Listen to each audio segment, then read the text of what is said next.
एक आदमी था, बेचारे को दिखाई नहीं देता था, भिखारी था,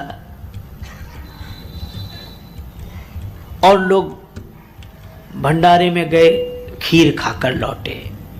उस अंधे ने कहा अब तुम हमें नहीं ले गए। वो लोग बोले तुम गए कहाँ थे, तुमको बहुत ढूंढा, तुम्हें ले जाते। तो क्या बताएं, भोजन तो यहाँ भी मिल गया, लेकिन तुम भंडारे में गए थे, क्या खा के आए? अंधे आदमी ने पूछा। वो लोग बोले और तो सब सामान था, खीर बहुत बढ़िया थी। अब अंधा आदमी बोला खीर कैसी होती है, अब समझाओ उसे। तो एक बोले उसमें क्या, हम समझा देते, सफेद सफेद होती है। तो बोला सफेद सफेद सफेद कैसा होता है? एक बोला जैसे बगुला। तो बोला बगुला कैसा होता है? तो उस एक आदमी ने उस अंधे का हाथ पकड़ा, अपना हाथ ऐसे टेढ़ा किया, बोले ऐसा होता है बगुला। वो आदमी बोला समझ गए, ऐसा बगुला और ऐसे ही सफेद सफेद, ऐसे ही खीर। तो बोले अरे बाप रे, बड़ी टेढ़ी खीर रही होगी। बोलो अब समझा? वो तो सोई जान ही जे देव जनाई, भगवान जिसे समझाते हैं वही समझ पाता है। अच्छा, अब हम लोगों के साथ भी बड़ी समस्या है। अरे कोई न समझे तो समझाने वाले को भी समझ लेना चाहिए,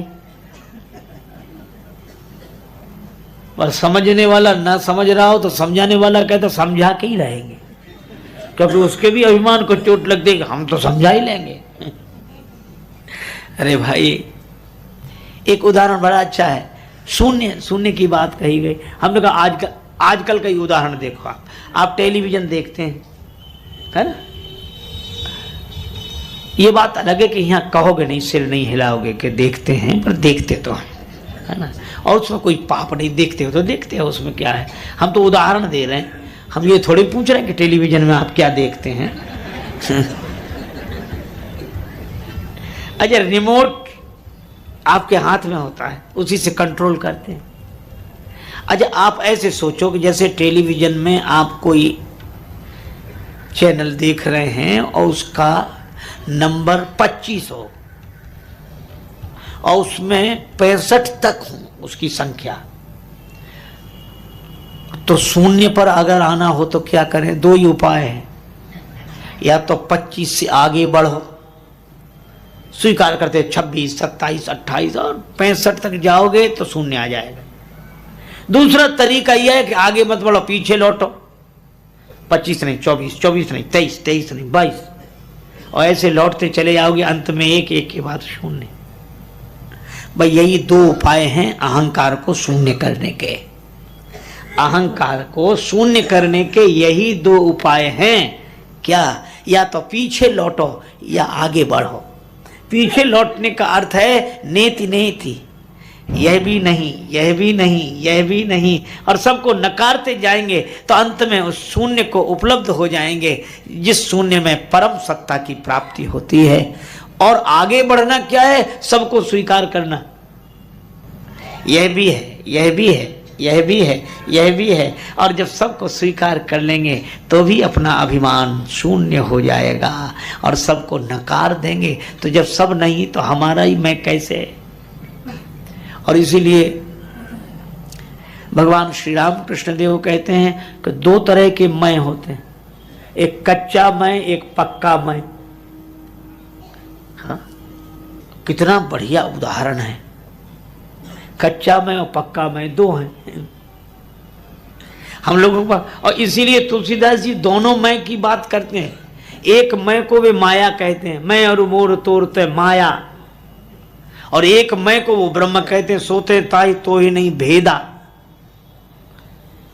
तो कभी कभी लगता है कि हमारे जीवन में दो मैं हैं। हाँ हैं। कैसे?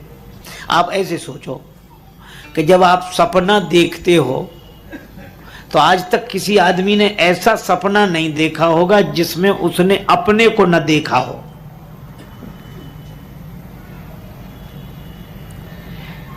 सबको बाद में देखता है, पहले अपने को ही देखता है। इसलिए सपने में लोग क्या कहते, हम वहां गए महाराज, हम वहां गए, फिर वहां ऐसे, हम ऐसे ऐसे। ये बात अलग है कि सपना, कई लोग सपने की बात करते, ना भी आए तो बात करते हैं। एक विद्यार्थी बड़ा चालाक था, अपने प्रोफेसर के पास गया, बोले सर, पांव छुए, हाँ बोलो बोलो बेटा क्या बात है। बोले पिता, आपके पिताजी तो अब नहीं है ना? बोले हाँ नहीं, उनको 5-7 साल हो गए मरे। हाँ हाँ वही, कहना क्या चाहते हो? सर आपके पिताजी कल मेरे सपने में आए थे। ले, क्या कह रहे थे? बोले तुम अपने प्रोफेसर के पास जाना, वो हमारा बेटा है, उससे कह देना कि तुम्हारे पिताजी ने कहा है कि इसे पास कर दो।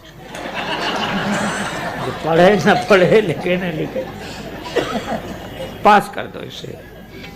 अब आपके पिताजी की बात है, वो आगे आप समझे, हम तो सपने की बात कह रहे हैं। अध्यापक को लगा कि बड़ा चालाक है, ये धूर्त है, देखो इसने अपने को उत्तीर्ण कराने के लिए क्या योजना बनाई। प्रोफेसर बोला कल आना, दूसरे दिन सवेरे पहुंचे, बोले सुनो इधर आओ। हाँ सर। बोले तुम झूठ बहुत बोलते हो। बोले क्यों? बोले आज हमारे पिताजी हमारे सपने में आए थे। बोले वो कह रहे थे कि वो लड़का बड़ा धूर्त है, दुष्ट है, उसको बिल्कुल पास मत करना। तो विद्यार्थी चुप हो गया। अध्यापक ने समझा कि हम सफल हो गए, जीत गए। पर विद्यार्थी थोड़ी देर में हाथ जोड़ के बोला सर आपकी मर्जी, हमें पास करें या फेल, लेकिन इस घटना से एक बात तो सिद्ध हो गई। क्या? बोले आप नाराज मत होना। क्या? बोले आपके बाप भी यार 2 कौड़ी के, हमसे कुछ कहते हैं, आपसे कुछ कहते हैं।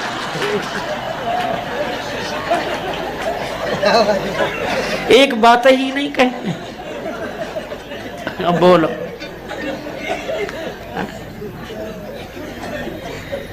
तो कुछ लोगों को सपने नहीं आते तो भी सुनाते, क्योंकि ऐसा हुआ ऐसा हुआ। लेकिन मैं हमसे कह रहा था कि सपने में हर व्यक्ति अपने को देखता है। तो एक तो आता जाता दिखता है कि हम वहां गए, हम वहां गए, उनसे मिले। तो एक मैं आपका वो है स्वप्न पुरुष, और एक आपका मैं वो है जो सपने को देख रहा है।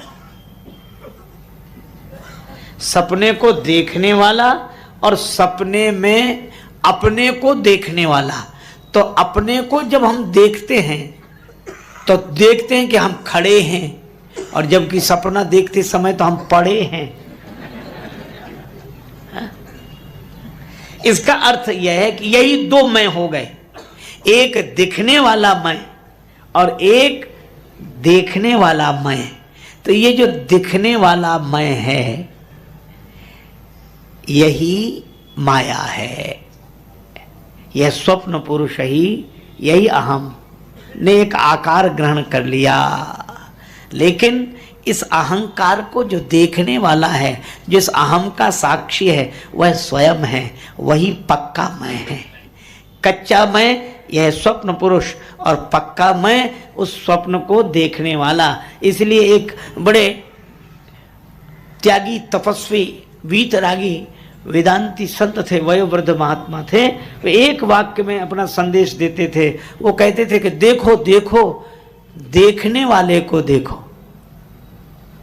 अच्छा, अब लेकिन एक अजीब बात है, जब सपना देखते हैं तब दिखने वाला तो दिखता है और देखने वाला नहीं दिखता, समझ में ही नहीं आता। और जैसे ही सपना समाप्त होता है, वह स्वप्न समाप्त हुआ और सपने के हम मिटे तो देखने वाले प्रकट हो गए। बस इसी तरह जब हमारा अहम शून्य होता है तब स्वयं प्रकट हो जाता है। और अहम, अच्छा सपने में दिखने पर भी न वो कभी था, न है, न होगा, लेकिन न उसे झूठा कह सकते हैं, न उसे सच कह सकते हैं। एक संत ने बड़ा अच्छा उदाहरण दिया, जैसे हल्दी और चूना, हाँ? दोनों मिला दो तो लाली प्रकट हो जाती, लाल। अब वो लालिमा न तो झूठी है न सच्ची है, उसमें लालिमा है ही नहीं। वो तो हल्दी चूना 2 के संयोग से ये तीसरा प्रकट हो गया, और वो प्रकट हो गया जो है नहीं। और दिख वैसे ही रहा है। इसी तरह जड़ और चैतन्य के संयोग से ये अहम तो प्रकट हो गया स्वप्न पुरुष की तरह। जब यह शून्य होता है तब स्वयं प्रकट होता है। यह ज्ञानी जनों की भाषा है, पर भक्त भी यही, जब भक्त का अहम शून्य हो जाता है तब परमात्मा प्रकट हो जाते हैं। हनुमान जी का अहम बिल्कुल शून्य हुआ। अस कह कपि गदगद भयउ भरे बिलोचन नीर, जब मौन हो गए और उस मौन की दशा में भगवान की वाणी प्रकट हो गई। कहेउ राम वियोग तव सीता, मोकह सकल भय विपरीता। पर यह संभावना उसी को है जिसका अहम शून्य होता चला।